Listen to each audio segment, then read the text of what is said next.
ఈ అమ్మాయిని నేనడిగాను, నువ్వు ఓపెన్ గా అన్నీ నాతో చెప్పి తీరాలి. కారణం ఏవై ఉంటుందోనని నేను కాగితం మీద రాసి మీ నాన్నగారికి ఇచ్చి పంపాను. అది నీ జాతకాన్ని బట్టి రాశాను.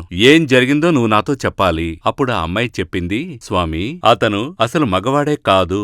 అతనికి అసలు మగతనం అనేదే లేదు. మా పెళ్ళై 45 రోజులు గడుస్తోంది. ఆ 45 రోజుల్లో 1-2 సార్లు మాత్రమే నన్ను శారీరకంగా కలిశాడు. అప్పుడు కూడా అతను ఒక మగవాళ్లాగా మాత్రం ప్రవర్తించలేదు. అందువల్ల నాకతను నచ్చలేదు. అతనితో ఉంటే నా జీవితం నాశనం అవుతుంది. అందుకే అతను వద్దని నేను వెనక్కొచ్చేశాను. అప్పుడు ఆ అమ్మాయితో ఏం చెప్పాడంటే, నా మాట విని నువ్వు సెక్సువల్ రిలేషన్ కి వేరెవరినైనా చూసుకో, సొసైటీ దృష్టిలో నేను నీ భర్తగా ఉంటాను అని చెప్పాడట. అది నాకు నచ్చలేదు. అందుకే తనకు దూరంగా వచ్చేశాను అని చెప్పింది. సరే, మీకిచ్చిన చీటీ మీ అమ్మాయికి చూపించండి అన్నాను. ఆ అమ్మాయి అది చదివి షాక్ అయి అలా వెళ్ళిపోయింది. అందులో నేను ఏం రాశానంటే, ఆమె భర్త ఖచ్చితంగా ఒక నపుంసకుడు అని రాశాను.